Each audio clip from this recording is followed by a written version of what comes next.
This chart tracks one baby name over a century. In 1915, nearly 3,000 infants received it, but by 2021, the number flatlined to 28. Rankings mirror this drop. Once the 134th most popular boy's name, today it sits abandoned outside the top 8,000. The name is Willard. Hear that name today, and you likely picture a grandfatherly figure from a bygone era, or perhaps some minor character from an animated movie about a culinary rat. But reviewing its full historical profile reveals a completely different narrative. The extreme rarity of the name today makes it a prime candidate for a second life, a name with deep historical roots that hasn't yet been worn out by modern trends.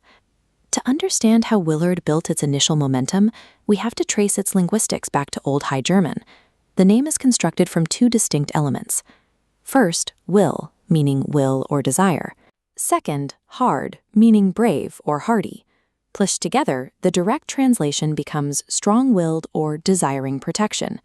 This title was heavily favored by Germanic tribes who valued militaristic resolve. It migrated across the English Channel via Norman French influence after the conquest of 1066, appearing in medieval English records shortly after. Centuries later, early settlers carried the name across the Atlantic. It embedded itself deeply into North American culture, functioning prominently as both a recognizable surname and a common given name. That deep, resilient background gave the name a distinct historical weight. By the time the 20th century arrived, it was perfectly positioned for a demographic explosion. At the turn of the 20th century, American naming conventions heavily favored traditional, robust choices. Parents actively selected names that sounded dependable. This chart isolates the 1920s and 30s. You can see Willard consistently holding a top 150 rank, with over 1,500 babies receiving the name annually during this entire window. In numerology, Willard evaluates as a number 7. This path is strictly associated with introspection and analytical truth-seeking, individuals who value deep knowledge over outward expression. Look at the prominent figures born during the name's peak popularity, and that analytical profile maps flawlessly to reality. There is Willard Libby, the American chemist who developed radiocarbon dating, a method for determining the age of organic materials that earned him a Nobel Prize. There is Willard Boyle. He co-invented the charge-coupled device, the image sensor technology that makes modern digital cameras possible. He earned another Nobel Prize. The name's presence even extends to massive modern pop culture figures who rely on sharp intuition. Actor Will Smith's given name is actually Willard Carroll Smith Jr.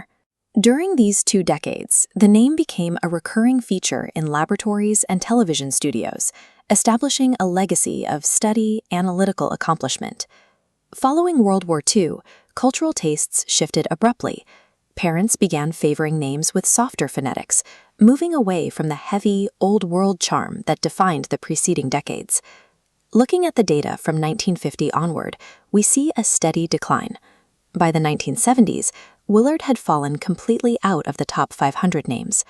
As the urban landscape and social fabric rapidly modernized, parents sought out names that reflected a vibrant, shifting era, leaving rigid Germanic titles behind. Today, its usage is practically negligible, isolated almost entirely to sparse pockets within English-speaking countries. This long absence from the charts has effectively cleared the slate. For parents looking for a name that carries a sense of gravity but lacks any modern peer group, Willard now offers a distinctive choice with a deep historical record. Modern parents frequently look for names anchored by a solid historical foundation. They want something with gravity that avoids the pitfalls of fleeting trends. Willard fits the modern criteria perfectly. It has exactly 2 syllables, carries profound historic weight, and immediately offers highly accessible nicknames like Will and Ward. Place it next to classic names currently experiencing massive popularity, names like Arthur, Henry, or Theodore, and it feels completely natural. It shares their distinguished tone while maintaining a much lower profile. Its long decades out of the spotlight actually protected it. By avoiding overuse, Willard survived to become a distinctive, resilient choice for a new generation ready to inherit its strong-willed legacy.